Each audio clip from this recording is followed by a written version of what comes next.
ಮಾನ್ಯ ಶಾಸಕರು ಈಗ ಶಾಸಕರಾಗಿ ಮನವಿ ತಲುಪುತ್ತಿದ್ದೇವೆ. ನೀವೆಲ್ಲರೂ ಬಂದಿರ್ತಕ್ಕಂಥದ್ದು ವಿಚಾರ ಏನಕ್ಕೆ ಬಂದಿದೆ ಅಂತ ಹೇಳಿ ನಿಮ್ಗೆಲ್ಲರೂ ಗೊತ್ತಿಲ್ಲ. ನಮ್ಮಲ್ಲಿರ್ತಕ್ಕಂಥ ಕೆಪಿಟಿಸಿಲು ಮತ್ತು ಚೆಸ್ಕಾಂ ಅವರು ಕಾರ್ಯವನ್ನ ಸರಿಯಾಗಿ ನಿರ್ವಹಿಸತಕ್ಕಂಥ ಕಾರಣದಿಂದ ರೈತಾಪಿ ವರ್ಗದವರಿಗೆ ತೊಂದರೆ ಆಗಿದೆ. ಕರೆಂಟ್ 7 ಗಂಟೆ ಕಾಲ ಸರ್ಕಾರ ಕೊಡ್ತೀವಿ ಅಂತ ಹೇಳಿದ್ರು ಕೂಡ 7 ಗಂಟೆ ಕಾಲ ಕರೆಂಟ್ ಸಿಗ್ತಾ ಇಲ್ಲ. ರೈತರ ಬಾಳು ಏನಾಗಿದೆ ಅಂತಕ್ಕಂಥದ್ದನ್ನ ಚೆಸ್ಕಾಂನವರು ಮತ್ತು ಕೆಪಿಟಿಸಿಯವರು ನೋಡ್ತಾ ಇಲ್ಲ ಅಂತ ಹೇಳಿ ಇವತ್ತು ಸರ್ಕಾರದ ಕ್ರಮವನ್ನು ತಗೊಳ್ಳೋದಕ್ಕೆ ತಾಲೂಕಿನ ಆಡಳಿತಕ್ಕೆ ಮನವಿಯನ್ನು ಕೊಡುವಂತ ಹೇಳಿ ನಾವು ಸಾಂಕೇತಿಕವಾಗಿ ಇವತ್ತು ರೈತ ಮುಖಂಡರುಗಳು ಇವತ್ತು ಬಂದು ನಾವು ಚಳವಳಿ ಮುಖಾಂತರ ಬಂದಿದ್ದೀವಿ. ಬಹುಶಃ ಇದು ಸರ್ಕಾರ ಹೇಳ್ತಕ್ಕಂಥದ್ದು 7 ಗಂಟೆ ಕರೆಂಟ್ ಕೊಡ್ತೀನಿ ಅಂತ ಹೇಳಿ ಸುಳ್ಳು ಹೇಳಿ ಕರೆಂಟ್ ಕೊಡ್ತಾ ಇಲ್ಲ ಅಂತಕ್ಕಂಥದ್ದು ಪ್ರತಿಯೊಬ್ಬ ರೈತರಿಗೂ ಗೊತ್ತಿರ್ತಕ್ಕಂಥದ್ದು ಅಂತ ಭಾವನೆ ನಮ್ದು. ಜೊತೆಗೇನಾಗಿದೆ, ನಮ್ಮಲ್ಲಿ ಹಾಸನದಿಂದ ಇಲ್ಲಿಗೆ ಬರ್ತಕ್ಕಂಥದ್ದು 220 ಕೆವಿಯಿಂದ ಒಟ್ಟು 72 ಮೆಗಾವ್ಯಾಟ್ ಹಾಸನದಿಂದ ಗೊರೂರು ಮತ್ತು ಅಟ್ಟೂರು ಈ ಭಾಗಕ್ಕೆ ಬರಬೇಕು ಅಂತಿದೆ. ಅಲ್ಲಿ ಬರ್ತಾ ಇರ್ತಕ್ಕಂಥದ್ದು 72 ಮೆಗಾವ್ಯಾಟ್ ಅಂತಂದ್ರೆ 25 ಮೆಗಾವ್ಯಾಟು ಹಾಸನದಲ್ಲಿರ್ತಕ್ಕಂಥ ಒಂದು ಫ್ಯಾಕ್ಟರಿಗೆ. ಅಲ್ಲಿಗೆ 25 ಮೆಗಾವ್ಯಾಟ್ ಕೊಡೋದು ಬಿಟ್ಟು ಅಧಿಕಾರಿಗಳು ಅವರ ಜೊತೆ ಶಾಮೀಲಾಗಿ 30 ಮೆಗಾವ್ಯಾಟ್ ಆ ಫ್ಯಾಕ್ಟರಿಗೆ ಕೊಡ್ತಾ ಇದ್ದಾರೆ. ಇಮಾನ್ಸಿಂಗ್ ಫ್ಯಾಕ್ಟರಿ ಕೊಡ್ತಾ ಇದ್ದಾರೆ.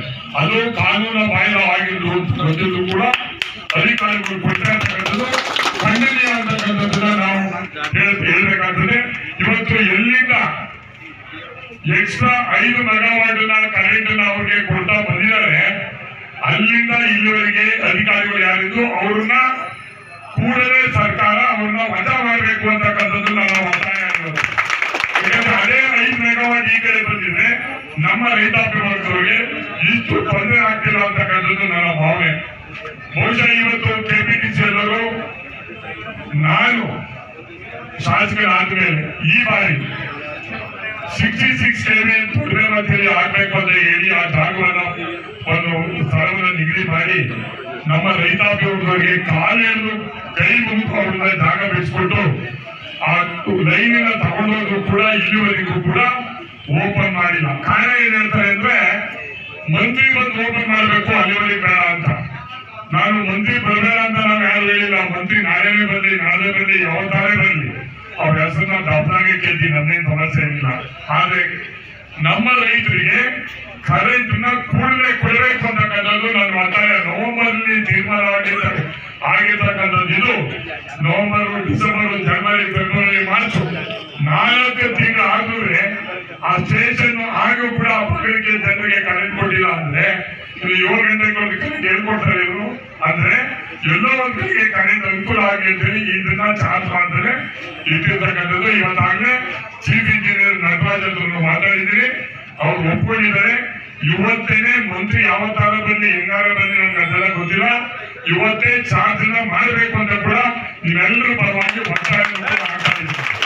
ಇವತ್ತೇನಾದ್ರೂ ಒಂದು ಚಾರ್ಜ್ ಮಾಡದೇ ಇದ್ರೆ ಈಗ ಇನ್ನೊಂದು ದಿವಸ ಅಸೆಂಬ್ಲಿ ಹೋದ್ರು ಪರವಾಗಿಲ್ಲ, ನಾನೇ ಬಂದು ನಿಮ್ಮ ಜೊತೆ ನಾನೇ ಚಾರ್ಜ್ ಮಾಡಿ ಆ ಭಾಗದ ಜನರಿಗೆ ರೈತರಿಗೆ ಕರೆಂಟ್ ಕೊಡೋ ವ್ಯವಸ್ಥೆನ ಇದ್ರ ಜೊತೆಗೆ ನಾನು ಮಂತ್ರಿ ಆಗಿದ್ದಾಗ 220 ಕೆವಿನ ಕಡಿಯಾದಲ್ಲಿ ಒಂದು ಜಾಗವನ್ನು ನಿಗದಿ ಮಾಡಿದ್ದು.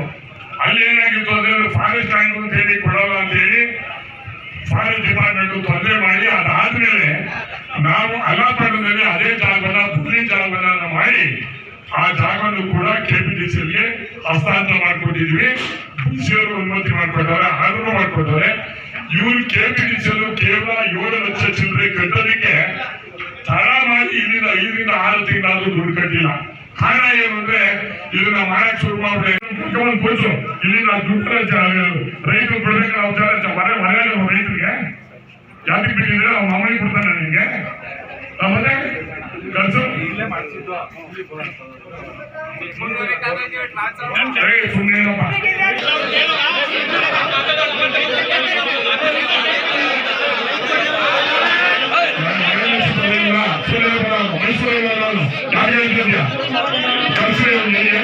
ಜನರಿಗೆ ಆಗಿಲ್ಲ ನಾವು ನಾಳೆ ಬೆಂಗಳೂರಿನಿಂದ ಅಂಗಡಿ ಹುಡ್ಕೋದ ನಮ್ಗೆ ಗೊತ್ತಿಲ್ಲ ಅವ್ರು ಇಲ್ಲೇ ಅಲ್ಲಿ ಇಲ್ಲೇ ಹಾಕ್ಬೇಕು ಇಲ್ಲೇ ರಿಪೇರಿ ಮಾಡಿಸ್ಬೇಕು ಆ ಭಾಗ್ಯನಾದ್ರು ಕೊಟ್ಟರೆ ಇನ್ನೊಂದಾದ್ರು ಕೊಟ್ಟರೆ ಅವ್ರು ಬಿಟ್ಟಿರೋದು ನಾಳೆ ಬೇಜವಾಬ್ದಾರಿ ಯಾವ್ದು ಮಾಡ್ತಾ ಇರೋದಕ್ಕೆ ನಿಮ್ ಬೇಜವಾಬ್ದಾರಿ ಸರ್ಕಾರ ಜನರ ಮೇಲೆ ಕೊಡ್ತಾರೆ ಕರ್ಸೋದೀಗ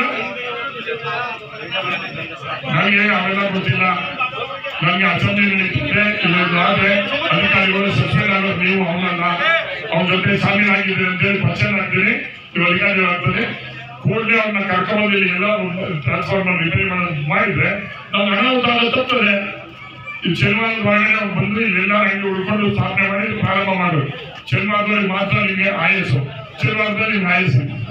ಓಕೆ ಆಯ್ತು.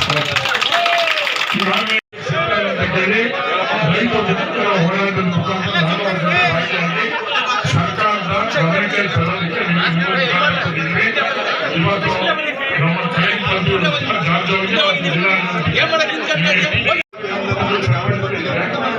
ಮೂವತ್ತ ಕೆವಿನಲ್ಲಿ 25 ಕೆವಿ ಕೊಡ್ತಾ ಇದ್ದಾರೆ. ನಮ್ಮ ಇಲ್ಲಿ ಬರ್ತಕ್ಕಂಥ ಕರೆಂಟ್ ಅಲ್ಲಿಗೆ ಟ್ರಾನ್ಸ್ಫರ್ ಮಾಡಿದ್ದಾರೆ ಫ್ಯಾಕ್ಟ್ರಿಗೆ. ಅದು ತಪ್ಪು, ಅದು ಕೂಡ ಈ ಭಾಗಕ್ಕೆ ಮಾಡಬೇಕು. ಮತ್ತೆ ಇಲ್ಲಿ 66 ಕೆವಿ ಏನು ರೆಡಿಯಾಗಿದೆ ಅದನ್ನ ಬೇಕು ಅಂತ ಹೇಳಿ ಚಾರ್ಜ್ ಮಾಡಿಲ್ಲ. ಇವತ್ತು 2 ಗಂಟೆ ಒಳಗೆ ಚಾರ್ಜ್ ಮಾಡಬೇಕು ಅಂತ ಚೀಫ್ ಇಂಜಿನಿಯರ್ ಹತ್ರ ಮಾತಾಡಿದ್ದೀನಿ. ಅವ್ರು ಒಪ್ಕೊಂಡಿದ್ದಾರೆ, ಅದನ್ನ ಮಾಡಿಸ್ಬೇಕು. ಇಲ್ಲಿಗೆ ಇದು ರಿಪೇರಿ ಟ್ರಾನ್ಸ್ಫಾರ್ಮರ್ ರಿಪೇರಿ ಲೋಕಲ್ ಅಲ್ಲ, ಇಲ್ಲಿಗೆ ಟೆಂಡರ್ ಆಗಿದೆ. ಅವನ್ನ ಟೆಂಡರ್ ಆಗಿರೋದನ್ನ ಇಲ್ಲಿ ಬಿಟ್ಟು ಅವ್ರು ಮೈಸೂರಲ್ಲಿ ಮಾಡ್ತಿರ್ತಾರೆ. ಅವನ ಅಧಿಕಾರಿಗಳ ಮುಖಾಂತರ ಕೂಡಲೇ ಕಳಿಸ್ಬೇಕು. ಇದು ತಾಲೂಕಿನ ಆಡಳಿತದ ನಿಮ್ಮ ಜವಾಬ್ದಾರಿ. ಇದನ್ನ ಕೊಟ್ಟಿರ್ತಕ್ಕಂಥ ಸಾಂಕೇತಿಕವಾಗಿ ಕೊಡ್ತಿದ್ವಿ 1 ವಾರದವರೆಗೆ ಗಡುವು. ಈ ಕೊಟ್ಟಿರ್ತಕ್ಕಂಥದ್ದು ಕಾನೂನು ಬಂದಿದೆ ಇದೆ, ಅದನ್ನ ಸರಿಪಡಿಸತಕ್ಕಂಥ ನಿಮ್ಮ ಜವಾಬ್ದಾರಿ. ಚಾರ್ಜ್ ಅವ್ರಿಗೂ ಕಳಿಸಿ, ಜಿಲ್ಲಾಡಳಿತಕ್ಕೂ ಕಳಿಸಿ. ನಮಗೆ ಕೆಪಿಟಿಸಿನಿಂದ 5-7 ಲಕ್ಷ ರೂಪಾಯಿ ದುಡ್ಡು ಕಟ್ಟಬೇಕು 220 ಕೆವಿ ಎಲ್ಲಿ ಅಲ್ಲಪಟ್ಟಣಕ್ಕೆ. ನೀವು ಗ್ರಾಂಟ್ ಮಾಡ್ಕೊಂಡಿದ್ದೀರಿ, ಡಿಸಿನೂ ಮಾಡಿದ್ರೆ ಅವ್ರು ದುಡ್ಡು ಕಟ್ಟಬೇಕು. ವಿಳಂಬ ಮಾಡಿದ್ರೆ ಬುಧವಾರದವರೆಗೆ ಕಟ್ಟಿ ಒಪ್ಕೊಂಡಿದ್ದಾರೆ. ಚೀಫ್ ಇಂಜಿನಿಯರ್ ಮಾಡಿದ್ರೆ ಅದನ್ನ ತೀರ್ಮಾನ ಬಂದ್ಮೇಲೆ ನಾವು ಬೇರೆ ತರ ಉಗ್ರ ಹೋರಾಟವನ್ನ ನಾವು ಮಾಡ್ಬೇಕಾಗ್ತದೆ. ಧನ್ಯವಾದಗಳು. ಎಲ್ಲರ ಪರವಾಗಿ